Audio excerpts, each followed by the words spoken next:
We move on now to our second leading story. The Ibrahim Index on African Governance indicates that South Africa has had an annual average decline over the decade. L'indice Ibrahimo sur la gouvernance africaine indique que l'Afrique du Sud a eu un déclin moyen annuel au cours de la décennie en justice, opportunités économiques, les droits de l'homme et le développement. Il ajoute cependant que la nation arc-en-ciel s'est améliorée au cours des 5 dernières années. 2017 pourrait être l'une des pires années du pays en matière de politique et d'économie. 2017 a été l'année du désaveu, en particulier pour le président en exercice Jacob Zuma. Élu en 2009, Zuma doit quitter la présidence de l'Afrique du Sud à la mi-2019. Ce dernier a échappé de justesse et à plusieurs reprises à la destitution, étant accusé de trafic d'influence en lien avec la richissime famille Gupta, son successeur à la tête du parti au pouvoir, l'ANC, le Congrès national africain. Le syndicaliste Cyril Ramaphosa a quant à lui promis de s'engager fermement dans la lutte contre la corruption dans le pays. Sans plus attendre, nous allons nous rendre en Afrique du Sud et nous entretenir avec Piet Rampedi, éditeur chez African Times. Monsieur Rampedi, bonjour. Alors, diriez-vous personnellement que l'année 2017 a été la plus difficile pour l'Afrique du Sud, au plan politique comme au plan économique? Sans aucun doute, cette année a été très difficile pour l'Afrique du Sud. Je vous rappellerai que lorsque la démocratie a été de retour en 1994, il y avait beaucoup d'espoir de la part de la communauté internationale. Lorsque Nelson Mandela a pris les rênes de notre pays, nous avions une meilleure qualité des droits humains et une meilleure politique de développement de l'enfant. Nous avions aussi une économie florissante et un rôle de premier plan dans la communauté internationale. Mais cette année a vraiment été très difficile. Nous avons eu des problèmes avec l'économie. Nous avons été déclassés pour la première fois depuis de nombreuses décennies et sur le plan politique, nous avons vu la tourmente au sein du parti au pouvoir, l'ANC, avec des gens du parti qui essayaient de forcer le président Jacob Zuma à démissionner avec l'aide des partis de l'opposition. Nous avons toujours été une démocratie stable qui connaît un succès économique, mais s'il y a eu une crise économique mondiale en 2008, nous n'étions pas aussi affectés que de nombreux pays en développement. Cette année a été vraiment une année difficile pour nous. Piet Rampedi, on va revenir, si vous le permettez, sur le cas Jacob Zuma, le président qui a été à maintes reprises l'objet de motions de censure et est passé finalement très près de la destitution. Oui, tout à fait. Il a vraiment défini l'Afrique du Sud aujourd'hui parce que la première tentative de destituer le président Jacob Zuma datait du 8 août.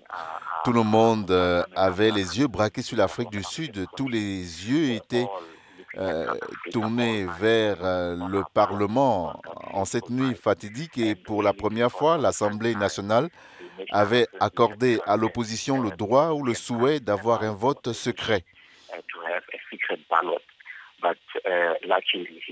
Mais heureusement, Zuma a survécu, mais les effets de cette motion de censure ont été ressentis dans tout le pays parce que les partis d'opposition avaient été si encouragés et ils s'étaient vantés que pour la première fois, ils avaient réussi à convaincre les membres du parti au pouvoir de voter avec eux et contre le président Jacob Zuma. Donc l'effet de cette tentative de destituer le président Jacob Zuma s'est fait sentir dans le pays et même jusqu'aujourd'hui. On va porter un regard sur la situation régionale à présent avec l'exemple du Zimbabwe voisin de l'Afrique du Sud qui a vécu donc une période de transition politique, de turbulence politique ces dernières semaines. Est-ce que ces événements ont eu un impact sur l'Afrique du Sud et si c'est le cas, quel a été l'impact de la situation au Zimbabwe en Afrique du Sud?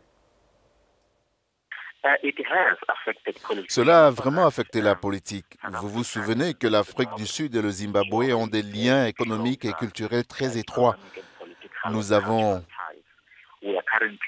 actuellement pas moins de 5 millions de Zimbabwéens en Afrique du Sud et nous touchons fondamentalement l'économie zimbabwéenne.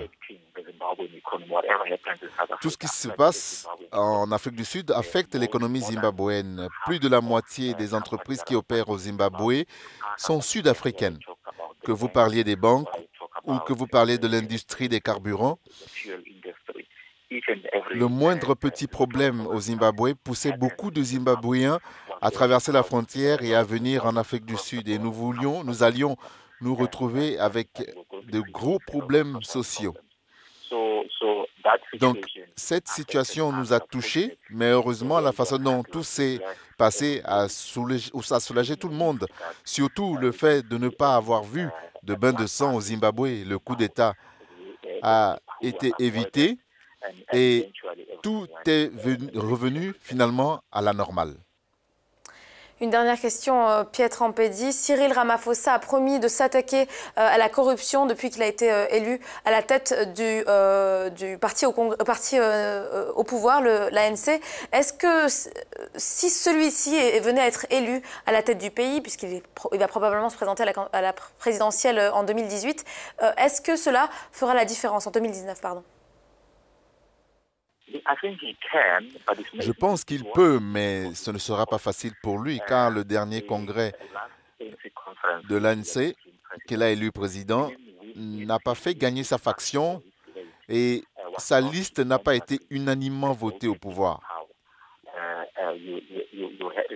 Vous avez une situation où, dans les 6 premières positions de l'ANC au pouvoir, le bureau exécutif, seulement 3 personnes, y compris lui-même, sont arrivées à la tête du parti. Et les 3 autres sont tous les partisans de ses rivaux. Ce n'est pas impossible pour lui d'avoir le soutien de cette personne sur une période donnée, mais ce ne sera pas aussi simple ou facile qu'il l'aurait été s'il avait atteint la majorité. Et il y a aussi un comité exécutif avec des chiffres qui auraient pu lui donner plus de pouvoir qu'il en a actuellement. Voilà, nous allons à présent refermer cette page sur l'Afrique du Sud en 2017. L'Afrique du Sud qui a donc traversé une année plutôt difficile, marquée par des rebondissements. Et on verra donc si l'année 2018 s'annonce sur de meilleurs auspices. Merci à vous, Pietro Ampedi, pour toutes ces précisions et d'avoir accepté notre invitation ce matin. Pietro Ampedi, qui est donc éditeur chez African Times et qui s'est exprimé depuis Johannesburg, en Afrique du Sud. Thank you very much for speaking with us. Vous regardez le Morning Call sur Africa News. N'oubliez pas que vous pouvez retrouver toutes ces informations sur notre site web africanews.com. Vous pouvez également regarder des vidéos sur ce site.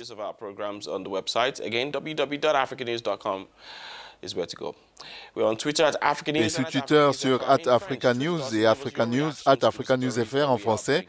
Et réagir le tweet TMC. En parlant de tweet, Robert Nangila a tweeté à propos de l'actualité au Libéria. Et Robert Nangila qui a tweeté sur une photo qui illustre les rues désertes à Monrovia le jour des élections. Donc, vous pouvez faire comme ces tweetos en utilisant l'hashtag The Morning Call.